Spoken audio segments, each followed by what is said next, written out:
Alhamdulillah.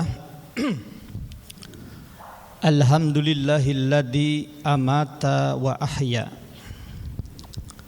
Alhamdulillahilladzi amarona bittaqwa wa nahana anittiba'il hawa.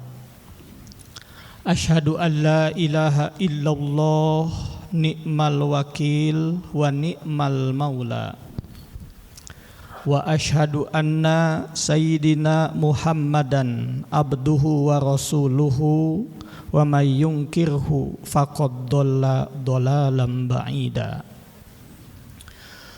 Wa sallallahu ala sayyidina wa habibinal mustafa Muhammadin nabiyil huda alladzi la yantiqu anil hawa in huwa illa wahyu yuha. Wa ala alihi wa ashabihi ahli sidqi wal wafa. Allahumma ja'alna mimman taba'ahum bi ihsanin ila yaumil jaza. Amma ba'du faya ayyuhal hadirun usikum wa nafsi bittaqwallah wa ta'atihi la'allakum tuflihun. La'allakum tadhakkarun la'allakum turhamun. Qala Allah Ta'ala fil Qur'anil Karim, a'udzu billahi minasyaitonir rajim. Bismillahirrahmanirrahim. Qalatil a'rabu amanna qul lam tu'minu walakin qulu aslamna walamma yadkhulil imanu fi qulubikum wa in tuti'ullaha wa rasulahu la yalitkum min a'malikum syai'a innallaha ghafurur rahim. Shadaqallahul adzim. Hadirin jamaah salat Jumat yang dirahmati oleh Allah. Ayat yang khotib baca dalam muqaddimah akhir tadi terdapat dalam Quran surah Al-Hujurat surah ke-49 ayat ke-14. Kalau dari khutbah ini ada yang menempel, tertapakuri, terhayati dalam hati jiwa jamaah sekalian, khotib berharap jamaah bisa menyampaikan kembali, mengkomunikasikan kembali kepada keluarga di rumah, kepada teman dan sahabat di tempat kerja kita, sehingga diharapkan nilai Jumat kita berlipat ganda karena setiap kita bisa menyampaikan pesan takwa kepada keluarga dan sahabat kita. Hadirin jamaah salat Jumat yang berbahagia. Ayat ke-14 surah Al-Hujurat ini sebenarnya diawali dengan pembicaraan tentang realitas sosial.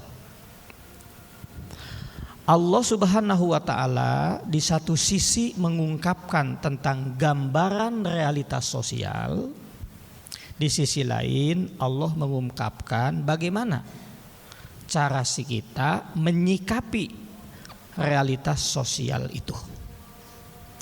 Apa realitas sosialnya?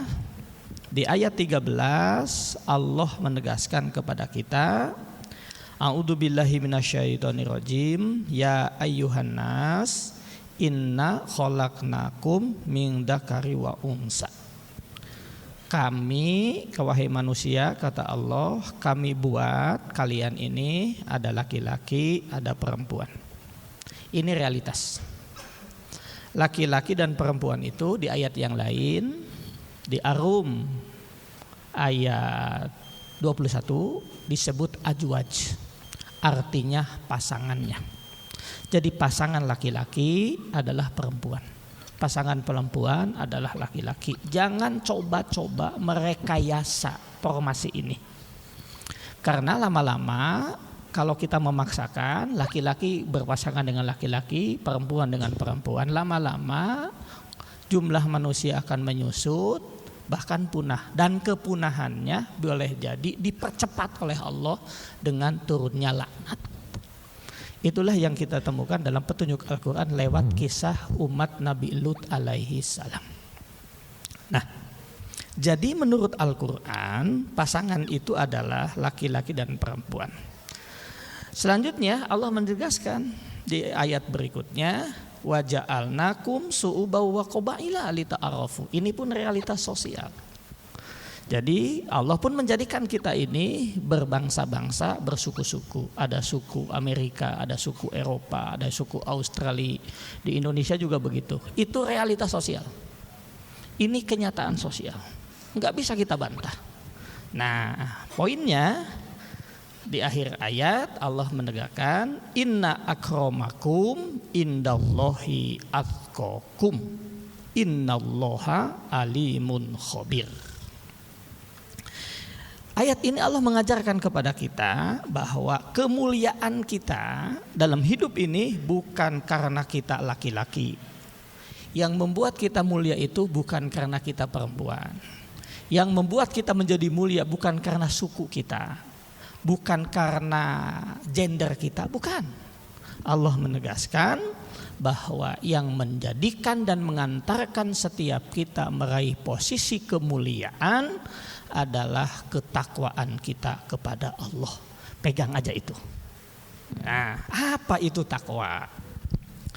Pertama, kalau merujuk Quran surah Al-Hadid ayat 4, penggalan ayat keempat terakhir, Allah mengajarkan kepada kita wa huwa ma'akum ainama kuntum.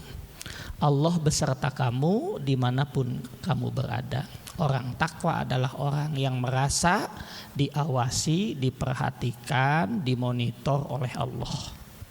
Ini yang sering kita sebutkan, kegagalan manusia modern kita ini adalah kegagalan menghadirkan Allah dalam hidup kita. Sehingga kita berbuat, bersikap, bertindak seenaknya saja, seperti halnya Allah tak pernah melihat kita. Ini kegagalan pertama. Ya, oleh karena itu maka para khotib diwajibkan menjadi rukun khutbah di setiap Jumat menyampaikan pesan takwa itu. Intinya apa? Agar setiap kita memastikan, mengingatkan, mengupdate kembali bahwa seluruh hidup kita diawasi, diperhatikan oleh Allah. Sehingga perilaku, sikap dan tindakan kita berbanding lurus dengan yang diinginkan oleh Allah. Yang kedua, takwa juga diartikan adalah disiplin terhadap aturan. Orang takwa adalah orang yang disiplin terhadap kebenaran. Orang takwa adalah orang yang disiplin kepada ketentuan Allah. Orang takwa adalah orang yang disiplin kepada kesepakatan-kesepakatan, konsensus-konsensus sosial yang tidak bertentangan dengan aturan Allah.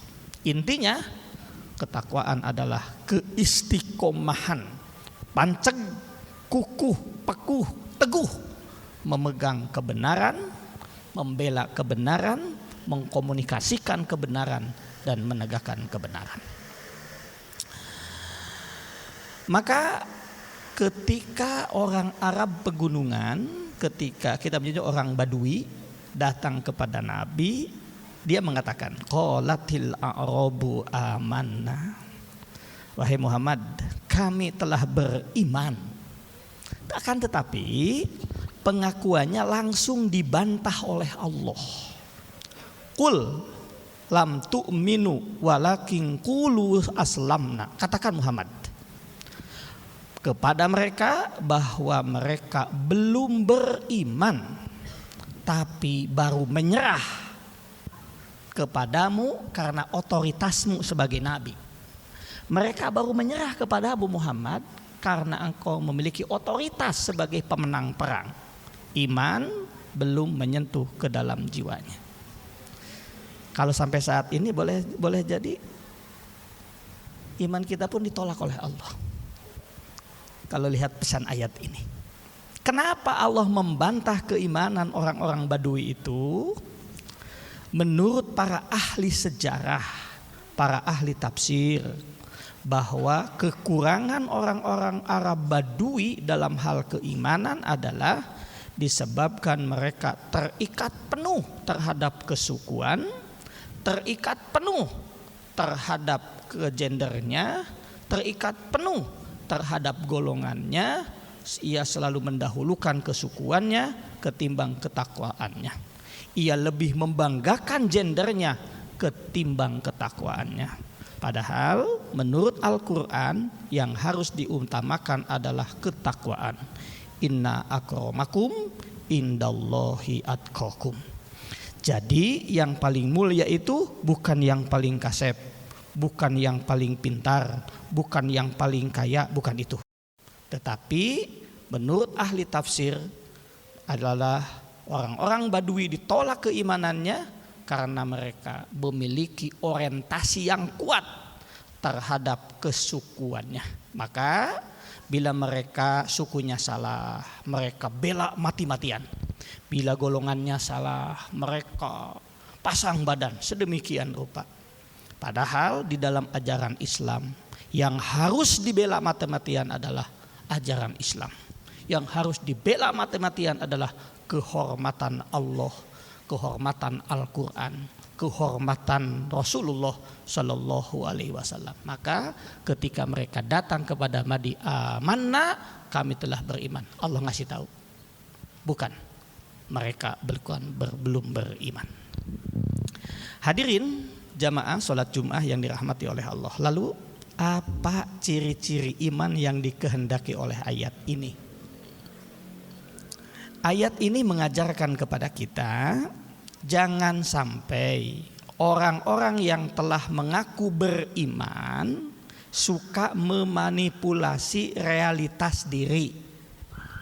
Gini, di dalam bahasa Arab beda antara amanu dengan mu'minun. Kalau amanu ya ayyuhalladzina amanu itu telah beriman pakai fi'il madhi. Imannya berapa? Mungkin 1%, 5%, 10% itu bergantung.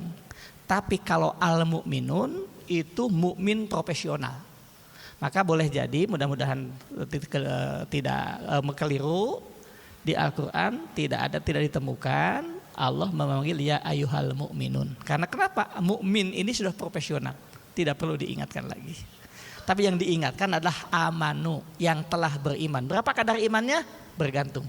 Karena Nabi menyebutnya wajid wayankus. Kadang-kadang nambah, kadang-kadang kurang. Boleh jadi seringkali iman kita ini minus barangkali. Ini pun menjadi catatan setiap kita. Ya.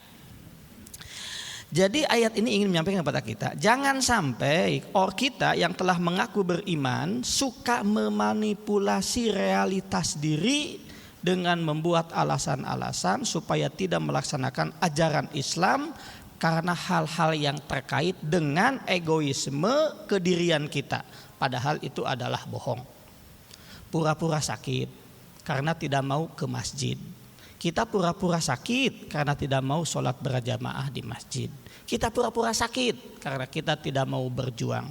Kita pura-pura melarat karena tidak mau sedekah. Kita pura-pura melarat karena tidak mau membayar zakat. Pura-pura. Itulah yang selalu memanipulasi diri sendiri. Maka ayat ke-15 surah Al-Hujurat menegaskan ciri-ciri iman yang dimaksud oleh Allah apa? Innamal mu'minuna, sesungguhnya orang-orang mukmin yang sebenarnya adalah alladzina amanu billahi wa rasulih, mereka orang-orang yang telah beriman kepada Allah dan Rasulnya summa lam yartabu, kemudian mereka tidak ragu lagi, mereka berani untuk apa? Wajahadu bi amwalihim wa anfusihim, mengorbankan hartanya, mengorbankan duitnya, mengorbankan jabatannya, mengorbankan kedudukannya, mengorbankan kewibawaannya. Untuk apa? Fisabilillah, tegaknya ajaran Allah. Berikutnya Allah menjelaskan, kalau sudah seperti itu, ulaika humus shodiqun, mereka itulah orang-orang yang benar imannya. Mari kita renungkan hadirin jamaah Jum'ah yang dirahmati oleh Allah. kalau saat ini kita ini masih malas-malas menjalankan ajaran Islam, masih malas datang ke masjid, masih malas untuk berjamaah, apalagi sholat subuh, isya, kita tidak tahu apakah iman kita juga ditolak oleh Allah. Karena di Al-Quran surah An-Nisa ayat 141 Allah memberikan penegasan kepada kita. Wala yaj'alallahu lil kafirina 'alal mu'minina sabila. Allah tidak mungkin menjadikan jalan kemenangan bagi orang-orang kafir saat menghadapi orang-orang beriman.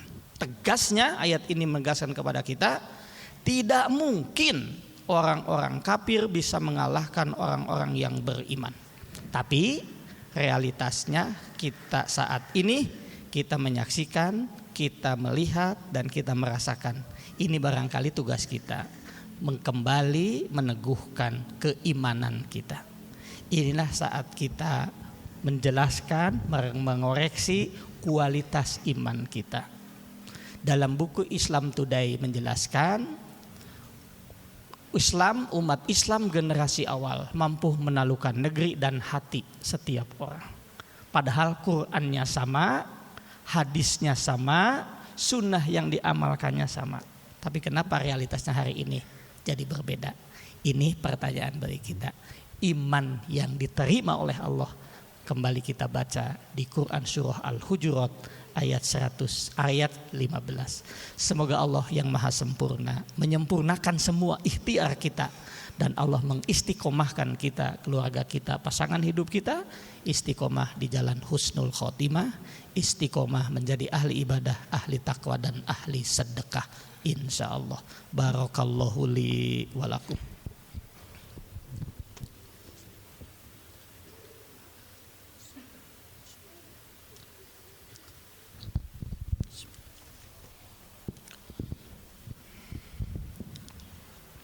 Alhamdulillah wassalatu wassalamu ala rasulillah wa ala alihi wa sahbihi wa mawalah. Asyhadu an la ilaha illallah wahdahu la syarikalah wa asyhadu anna muhammadan abduhu wa rasuluh alladzi la nabiyya ba'dah. Faya ibadallah usikum wa nafsi bitaqwallah wa ta'atihi la'allakum tuflihun. Ittaqullaha haqqa tuqatih wa la tamutunna illa wa antum muslimun. Innallaha wa malaikatahu yusholluna 'alan nabi ya ayyuhalladzina amanu shollu 'alaihi wa sallimu taslima. Amin ya Allah ya rabbal alamin. Allahumma ighfir lil muslimina wal muslimat wal mu'minina wal mu'minat al ahya'i minhum wal amwat innaka qaribun mujibud da'wat ya qadiyal hajat wa ghafirud dunubi wal khati'at birahmatika ya arhamar rahimin. Rabbana dzalamna anfusana wa illam taghfir lana wa tarhamna lanakunanna minal khasirin. Rabbana hablana min azwajina wa dzurriyyatina qurrata a'yunin waj'alna lil muttaqina imama. Rabbi habli minas solihin. Rabbi habli minas solihin. Rabbi habli minas solihin. Allahumma ansurna fa innaka khairun nasirin. Allahumma aftah lana fa innaka khairul fatihin. Allahumma ghafir lana fa innaka khairul ghafirin. Allahumma arhamna fa innaka khairur rahimin. Allahumma rzuqna fa innaka khairur raziqin. Allahumma inna na'udzubika min qalbi la yahsha wa min du'a'i la yusma wa min nafsin la tasba wa min ilmin la yanfa wa na'udzubika min haula'il arba. Allahumma inna nas'aluka ridhoka wal jannah wa na'udzubika min syakhatika wan nar. Rabbana atina fid dunya hasanah wa fil akhirati hasanah wa qina adzabannar. Subhana rabbika rabbil izzati amma yasifun wa salamun alal mursalin walhamdulillahi rabbil alamin. Ibadallah, aqulu qauli hadza wastaghfirullahal adzim li wa lakum.